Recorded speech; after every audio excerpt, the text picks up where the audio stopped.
शेतकऱ्यांचे रॉबिनहूड आणि महाराष्ट्राच्या राजकारणातले अँग्री यंग मॅन अशी ज्यांची ओळख आहे ते बच्चू भाऊ कडू. वेगळी ओळख त्यांची सांगायची गरज नाही आहे. शेतकऱ्यांसाठीचं त्यांचं काम असो किंवा दिव्यांगांसाठी त्यांची तळमळ असो ही अवघ्या महाराष्ट्रानं पाहिली आहे. त्यांचा बुलंद आवाज विधानसभेच्या सभागृहात अनेकांनी ऐकला आणि ज्यांनी तो ऐकलाय त्यातली पोटतिडीक कळलेली आहे. याच बच्चू भाऊंशी आपण संवाद साधणार आहोत. या निवडणुकीत बच्चू भाऊंचं काय मत आहे, कशी आहे हवा, बच्चू भाऊंना काय वाटतं हे जाणून घेण्याचा आपण प्रयत्न करणार आहोत. मी आणि माझा सहकारी रौनक कुकडे आम्ही त्यांना बोलतं करणार आहोत. पुढच्या अर्ध्या तासात त्यांच्या मतदारसंघाच्या दिशेने आपण निघालोय आणि बच्चू भाऊंकडनं मला हे जाणून घ्यायचं आहे की पुढचा मुख्यमंत्री कोण असावा, त्यांची काय मतं आहेत. या बच्चू भाऊ.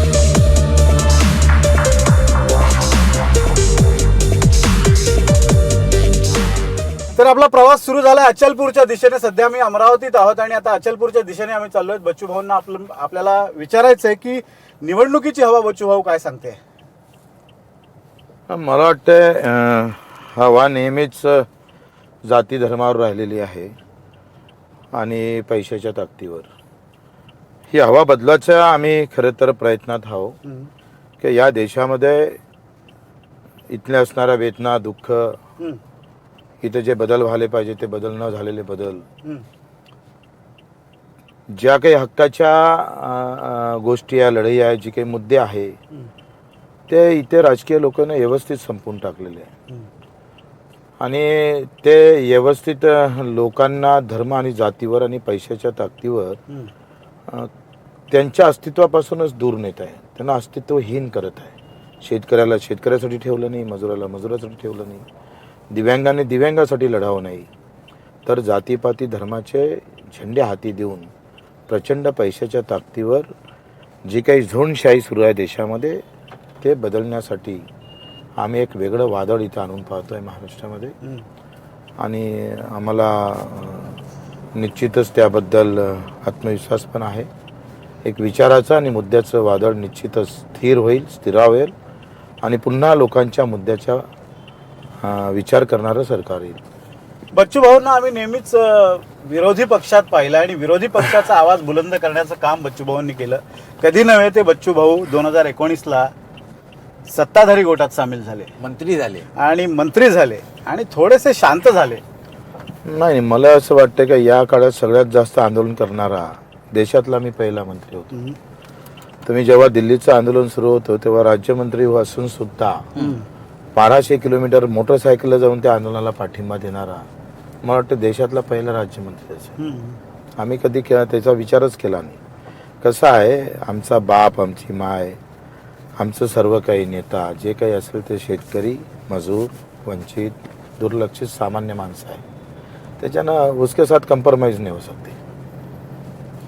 तुमचं एक वाक्य मला आठवतं विधानसभेतलं, म्हणजे शेतकऱ्यांनी परिस्थिती सुधारण्यासाठी जोडधंदा करावा, पूरक व्यवसाय करावा अशा स्वरूपाची चर्चा सुरू होती आणि तुम्ही त्वेषाने उठला आणि राजकीय व्यवस्थेला दूषण देत असताना तुमचं एक वाक्य होतं की पूरक व्यवसाय किंवा जोडधंदा करण्याचा सल्ला शेतकऱ्यालाच का? एखाद्या कलेक्टरच्या गोठ्यात म्हस बांधायला सांगा, त्याला कोंबड्या पाळायला सांगा. हे बच्चू भाऊंचं वेगळंच काहीतरी शास्त्र असतं. काय आहे ते? मला एक सांगा, जेवढे धंदे सुरू केले, जोडधंदा म्हणून गेले, ते नफ्यात आहे का घाट्यात आहे हे थोडे तपासून घ्या. दुधाला भाव देता आला नाही, दुधातलं करप्शन थांबवता आलं नाही, दुधातली भेसळ थांबवता आली नाही. आणि ज्यांनी दूध डेअऱ्या निर्माण केल्या त्या शेतकऱ्यासाठी किती हिताच्या ठरल्या आणि ज्यांनी काढल्या त्याच्यासाठी किती हिताच्या ठरल्या. तिथेही कारखानदारी सुरू झाली. म्हणजे फक्त नफेखोरीसाठी काही निवडक लोक काम करणार, प्रचंड मेहनत करून दूध काढणारा शेतकरी मात्र दुधापासून वंचित राहील, साये तेच खाणार, सगळंच ते पिळून खात असेल. तर मला असं वाटतं का हे सगळे जोडधंदे दिले तर आम्ही सहज म्हटलं आहे कलेक्टरला एका महिन्यावर 7 लाख रुपये खर्च होते कलेक्टरसाठी. त्याच्या दिमतीला ताफा, नोकर, सगळं चालू आहे. मग आउटपुट काय, कुठं मूल्यांकन झालं एका कलेक्टरचं? तरी मंत्रालयातल्या सचिवाचं मूल्यांकन होत नाही त्याच्या कामाचं. त्याच्याकडे किती फाईल अटकून होत्या, किती कशासाठी होत्या, का होत्या, सामान्य माणसाच्या विचाराची फाईल किती ताकदीनं समोर गेली, हे काही नसताना आम्ही पगार देतो. इन ॲव्हरेज आम्ही पाहतोय का जसं तुम्ही आमच्या शेतकऱ्याला कसदार एकदम चांगलं अन्न धान्य भेटलं तरच त्याला पैसे भेटते. चांगल्या प्रकारची क्वालिटीची गाडी दिली तर त्याची किंमत वाढते. इथं काम काहीच नाही, किंमत तेवढीच आहे. न करणार आहे तुपाशी आहे आणि करणार आहे तुपाशी आहे. आणि मग दोन जमात तयार झाली, तुपाशी राहणारे लोक आणि उपाशी राहणारे लोक. त्याच्यातून हे वाक्य आलं की बा आम्हाला जोडधंदा म्हणून जर तुम्ही परवडणारा असा दूध धंदा देताय तर मग ते कलेक्टरले 2 म्हशी द्या ना, त्याचा पगार कमी करा, त्याला सांगा हा धंदा कर, ह्याच्यातून तुला 1 लाख रुपये भेटन, 1 लाख कमी देतो.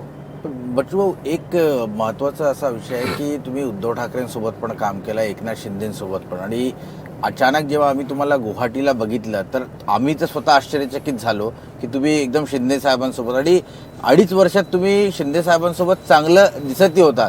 अचानक काय झालं की तुम्हाला थोडी फारकत घ्यावी लागली आहे? हे आश्चर्यचकित नाही आहे का? उद्धव साहेब काँग्रेसच्या रांगेत जाऊन बसले. हे आश्चर्यचकित नाही आहे का काँग्रेस उद्धव साहेबाच्या रांगेत जाऊन बसले? त्यामुळे तर जनता चक्रावून गेलेली आहे. नाही, तुम्ही एक सांगा, हे आश्चर्यचकितच आहे.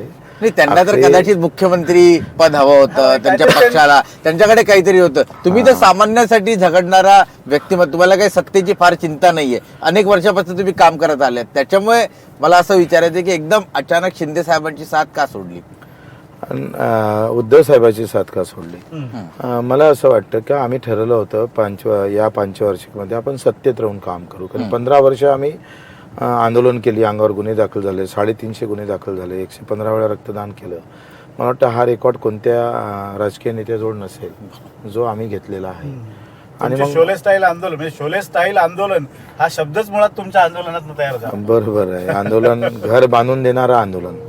बच्चू कडू हे जगातलं पहिलं आंदोलन आहे का त्याच्या आंदोलनात घरं पेटली नाही तर बांधून दिली.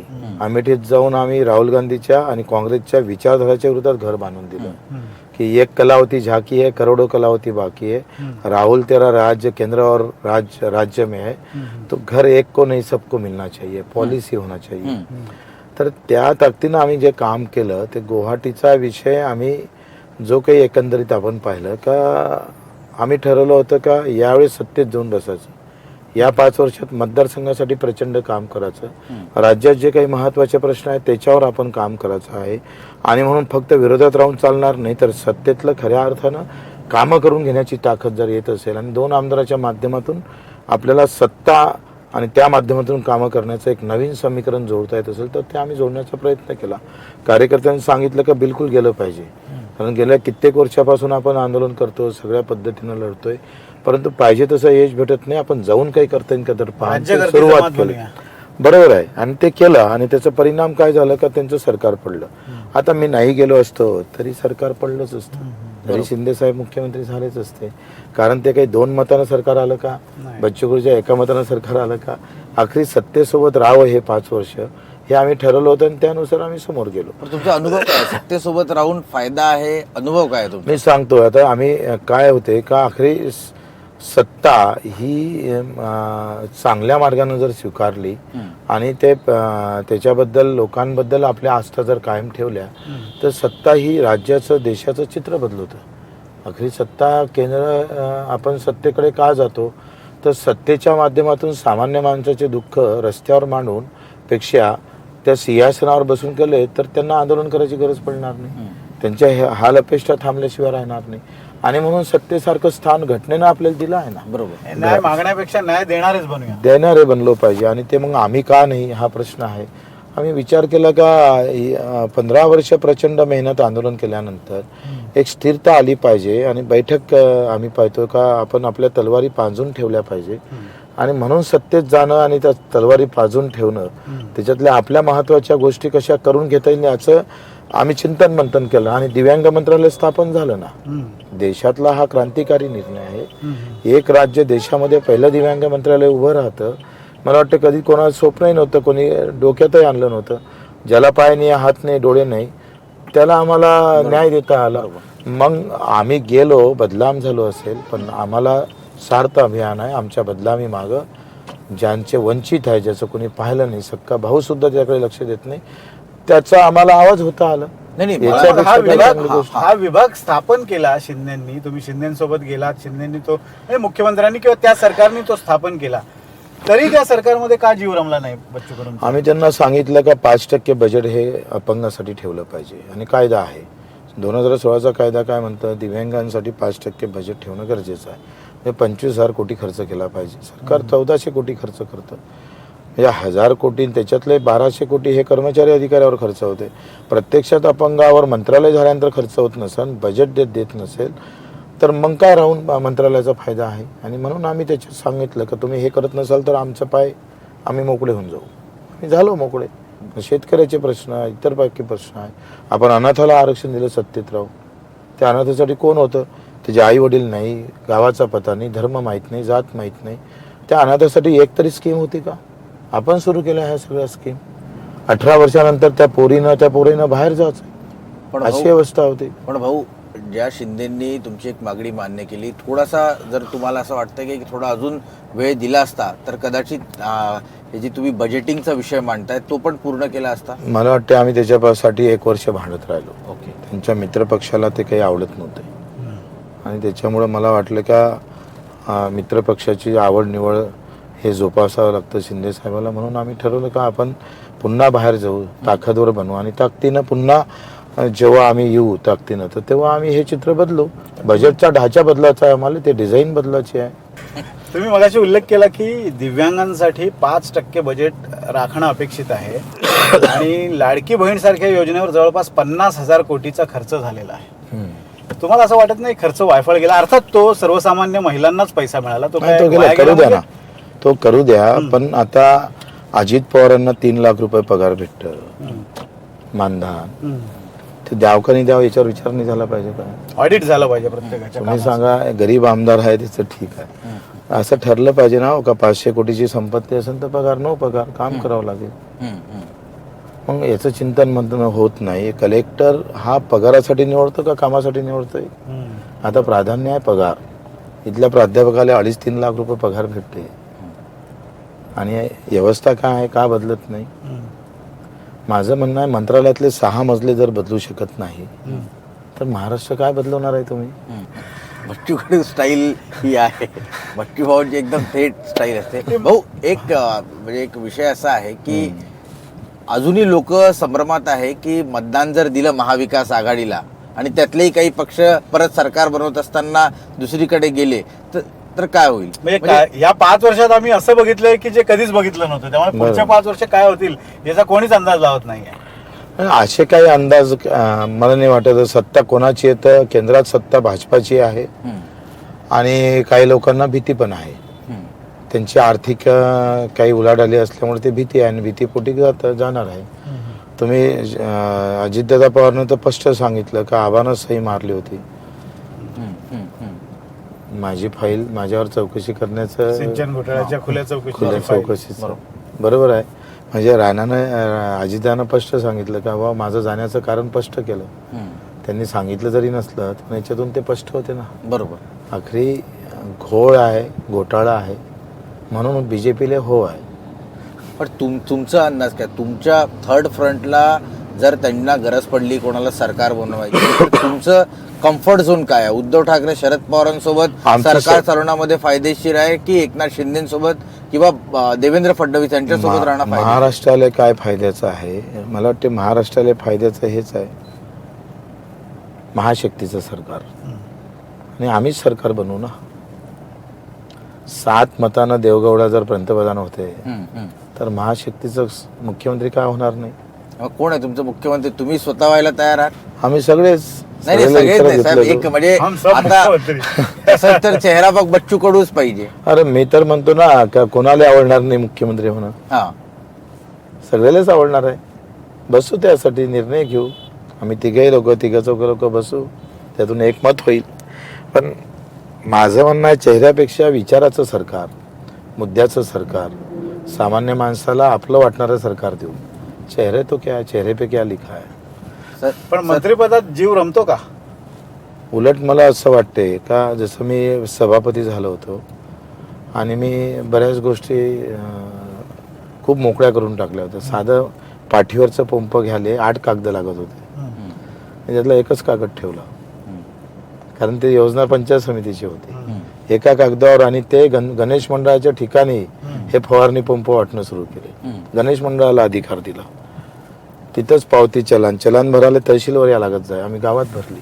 अच्छा. आम्ही रावटी राबवली. हम्म. आमदाराची रावटी आपल्या गावात. हम्म. पूर्ण 47 कार्यालय माझ्यासोबत रात्रंदिवस 7 दिवस कोणी कुठंच गेलं नाही. त्यामुळे सरकार गावात फिरून. सरकार बरोबर आम्ही ते बघितलं होतं की तुम्ही सगळा ताफा प्रशासन ते असं नाही, यांच्यासारखं नाही.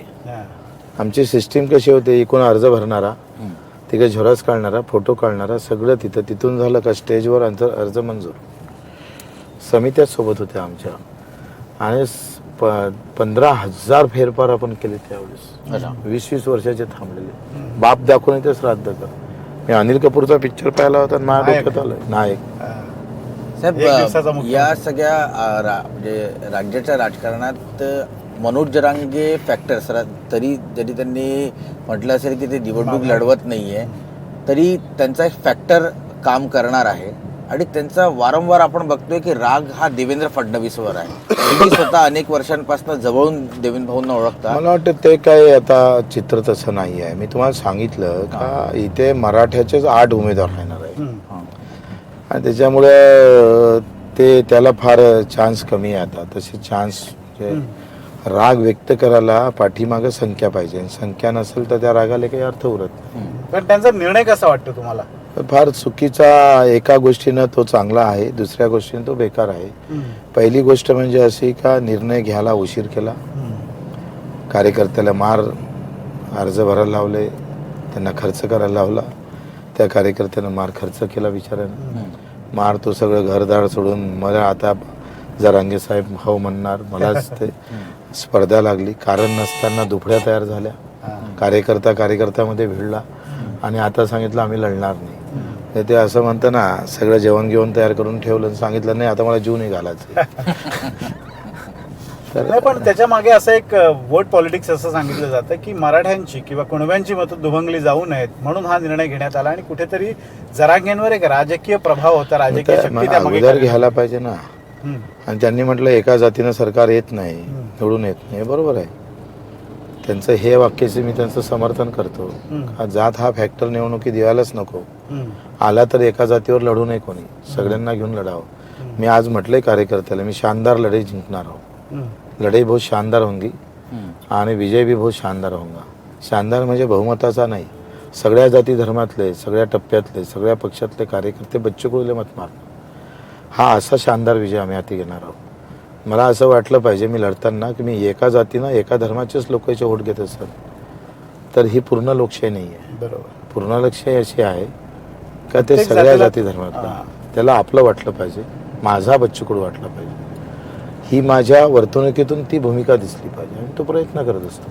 परिवहन महाशक्ती, आपला परिवर्तन महाशक्ती हा जो तुमचा नवा प्रयोग आहे, काय गरज पडली परिवर्तन महाशक्तीची? कारण बच्चू कडूंचा आवाज इतका बुलंद आहे की तो सत्ताधाऱ्यांच्या कानांपर्यंत पोहोचतो. मग अशा वेळेला नवीन मित्र का गरजेचं वाटतात? मला असं वाटलं की आपण मूठ बांधणी करावी. तितका वेळ आणि पैसा आपल्याजवळ नाही. कमी वेळात एवढा मोठा महाराष्ट्र फिरणं कठीण आहे. आम्ही आता 40 जागा उभ्या केल्या. महाशक्तीच्या 121 जागा आहे आणि आज आमची तेवढी ताकद नाही. आणि म्हणून कोणी हाती घेऊन लढलो तर त्याला थोडासा फायदा होईल आणि राजकारणामध्ये थोडीशी मजबूती वाढेल. म्हणून त्या विचारानं आम्ही ते संघटन तयार केलं.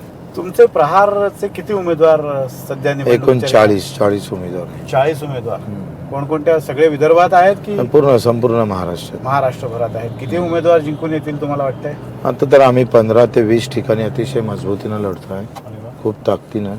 त्यातले 2 तर स्टँडिंगच माझे आमदारच 5 जण आहेत. साहेब, अमरावतीचं चित्र मागच्या विधानसभेमध्ये म्हणजे फक्त 1 जागा भाजपला मिळाली होती, 3 काँग्रेसला आणि बाकी तुमच्या पक्षाला 2 आणि 2 इंडिपेंडेंट. तर मला एक असं विचारायचं आहे की यावेळेस इथे भाजपची स्थिती कशी असेल, काय तुम्हाला वाटतंय? इथे राणा दाम्पत्यानं भाजप संपवली आहे. माझ्या रागापोटी त्यांनी बरेच ठिकाणी काही राजकारण करून BJP सारखा उमेदवार डमी देऊन अचलपूरमध्ये काँग्रेसला मदत करायचं ठरलं. म्हणजे तिथं BJPची सीट अचलपूरमधून गेली. BJP तिथं 2 नंबर होती त्याच्या मागच्या वेळेस. काँग्रेसचा आयता उमेदवार आयात करून केवलरामला तिकीट दिली. काँग्रेसमध्ये दुफळी झाली आणि BJPमध्ये सुद्धा प्रचंड नाराजी आहे. आणि दर्यापूरमध्ये राणानं स्वतःचा उमेदवार टाकून पुन्हा भाजप सेनेच्या युतीला तिथं खतम करण्याचा प्रयत्न केला. इथे तर अमरावतीला राष्ट्रवादीच आहे आणि वरुडला मित्र पक्ष म्हणून लढतात. तर सगळ्या इकडे सगळं वाटोळं करून टाक. पण लोकसभा निवडणुकीत नवनीत राणांच्या पराभवाला बच्चू कडू जबाबदार आहेत असं रवी राणांचं म्हणणं आहे आणि विधानसभेत हिशोब चुकता केला जाईल. अगदी त्यांनी स्पष्टपणे तसं म्हटलं नसलं तरी त्याच आशयाचं मी स्पष्टपणे बोलतो ना, आम्ही त्याला पाळायचंच होतं. मला अच्छा नवनीतजी राणाला पाडायचंच होतं. मला जिंकायसाठी लढाई सुरुवात करणार होतो. वातावरण बनवून पाहिलं ते बनत नव्हतं आणि मग ठरवलं का 2 विजय हाती घ्यायचे, एक तर पराजयातून विजय नाही तर विजयातून विजय. आणि आम्ही त्या मानसिकतेनंच लागलो होतो. आम्ही काही टाकाले जायचं भांडं लपवायचं हे बच्चू कडूच्या रक्तात नाही आहे. त्याच्यानं पाळण्यासाठीच एक तर जिंकून आणण्यासाठी पहिले आम्ही 15 दिवस प्रयत्न केले का गडी निघते का आमचा. आम्ही तपासलं निघत नाही. दुसरा विचार आम्ही केला पाळता येतं का, आणि मग आम्हाला ठरवलं का पाळता येतं. पाळलं आम्ही. पण आता ते म्हणतात हिशोब चुकता करणार विधानसभेत. हिशोब काही एका दुसऱ्याकडून चुकता होत नाही. जनता आमच्या सोबत आहे. त्यांना असे राणा किती काही आले त्याचा काही फार फरक पडणार नाही. बच्चू कडूंचं पुढच्या 5 वर्षाचं काय नियोजन आहे, काय त्यांचं विजन आहे, काय बच्चू कडूंना महाराष्ट्राला द्यायचंय, मतदारसंघाला द्यायचंय, त्यांच्या मतदारांना द्यायचंय? वाटतं सामान्य माणसाचा आवाज बुलंद करायचा आहे. जातीपाती धर्मातून बाहेर काढून लोक खऱ्या अर्थानं एक वेगळ्या महाराष्ट्राचं स्वप्न जे छत्रपतीनं पाहिलं होतं, बाबासाहेबांच्या जे डोक्यात होतं, महात्मा फुलेनं ज्याच्यासाठी मार कष्ट सहन केले, असा एक महाराष्ट्र कसा उभा करता येईल जो शेतकरी शेतमजूर कष्ट करणाऱ्याला बेमानीनं जगणारे लोक आणि इमानदारीनं जगणारे लोक अशा 2 कॅटेगरी आम्ही पाळणार. तुपाशी असणारे लोक आणि उपाशी असणारे लोक अशी एक कॅटेगरी इथे पडणार, वर्गीकरण करणार. आणि कष्टकरी आणि अडचणीत असणारे लोक प्रचंड कष्ट करतं पण हाती काही सापडत नाही. तो शिक्षणात मागं पडतं, तो उपचारात मागं पडतं, तो बऱ्याच गोष्टीमध्ये मागं पडतं. त्याला कसं समोर करता येईल. आणि बजेटचं डिझाईन आम्ही बदलू. तुम्ही एक सांगा, 50 वर्ष काँग्रेस होती तर मुसलमानासाठी किती वाटा ठेवला, बौद्धांसाठी किती ठेवला. म्हणजे तो मी जातीवर बोलणार नाही, पण ज्यांचे ते मतं घेते त्यांनी हा प्रश्न विचारायला नको. बजेटमध्ये 5.5 ते 6 लाख कोटीचं बजेट राज्याचं आहे. 45 लाख कोटीचं बजेट देशाचं आहे. या बजेटमध्ये शेतकरी किती आहे तुम्ही तपासा. कष्टकरी, मजूर वर्ग, चालक, वाहक, ज्याच्याजवळ काहीच नाही, जगणं कठीण झालं. टिनाच्या घरात अजूनही तो राहतो चौफेर. कधी पाणी करतोय, कधी साधी सुखाची झोपही भेटत नाही, असे लोक किती आहे. त्यासाठी आम्ही काय व्यवस्था करून ठेवली बजेटमध्ये. ते सगळं शून्य आहे. 75% बजेट जर हे पगारावर आणि वेतनावर आणि ह्या व्यवस्थेच्या सगळ्या ते काय म्हणते त्याला लाड पुरवण्यासाठी खर्च होत असेल तर बदललं काय. तुम्ही सांगा, काँग्रेसचंच बजेट भाजपानं स्वीकारलं ना, योजना बदलल्या. एक शेवटचा प्रश्न माझ्याकडून. मुख्यमंत्री पदाच्या चेहऱ्याबद्दल खूप चर्चा केली जाते. मुख्यमंत्री कोण होणार, अंदाज बांधले जातात. प्रत्येक जण क्लेम करतोय आम्हीच मुख्यमंत्री, आमच्याच पक्षाचे मुख्यमंत्री. आत्ताचा जो पॉलिटिकल सिनारिओ आहे, आत्ताचं जे राजकीय चित्र आहे, तुम्हाला काय वाटतं कोण मुख्यमंत्री बनू शकतं या स्थितीमध्ये? मला वाटतं आताची काही चित्र जे आहे अजूनही काही स्पष्ट झालेलं नाही आहे आणि रिझल्ट हे फार विचित्र येणार आहे. ज्यांना कधी स्वप्न पाहिले नसन त्याचा अचानकपणे चेहरा समोर येऊ शकतो. आणि म्हणून मला नाही वाटत का आता तो अंदाज बांधणं आणि तो खरा ठरणं. आजच्या स्थितीत प्रचंड अस्थिरता आहे आणि त्याच्यामुळं आज ते स्पष्ट होणं मला वाटते फार कठीण आहे. तर हे होते बच्चू कडू. त्यांची मतं थोडीशी वेगळी आहेत. एखाद्याला ती विचित्र वाटू शकतील. त्यांची मांडणी वेगळी आहे, त्यांचं अर्थकारण वेगळं आहे, त्यांची आर्थिक मतं वेगळी आहेत. शहाण्या सुरत्या माणसाला वेडं करून टाकणारी ही मतं आहेत, पण ती त्यांची मतं आहेत आणि त्या मतांशी ते ठाम आहेत. त्यामागे एक पोटतिडीक आहे सर्वसामान्यांचं भलं करण्याची. संत तुकडोजी महाराजांच्या, राष्ट्रसंत तुकडोजी महाराजांच्या या गुरुकुंज मोझरी याच टापूमध्ये जो विचार एक रुजला, वाढला, तोच विचार बच्चू कडू पुढे घेऊन जात आहेत. आणि म्हणूनच मगाशी त्यांच्या उत्तरात एक उल्लेख आला होता की तुमचा धर्म, तुमची जात ही मंदिर मशिदीत ठेवा, पण जेव्हा तुम्ही सर्वसामान्यांसाठी सार्वजनिक जीवनात उतरता तेव्हा मात्र तुम्ही त्यांचाच विचार करा. तोच विचार घेऊन बच्चू भाऊ पुढे जात आहेत आणि त्यांच्या या प्रवासासाठी आमच्या NDTV मराठीच्या वतीनं तुम्हाला शुभेच्छा आहेत. बच्चू धन्यवाद. भाऊ, तुम्ही आम्हाला हा वेळ दिलात. अगदी तुमचं शेड्यूल इतकं टाईट आहे, आता तुम्ही अचलपूरला निघालात, पण तरी सुद्धा आम्हाला वेळ दिलात, त्याबद्दल धन्यवाद. ठीक ठीक, आभारी आहोत.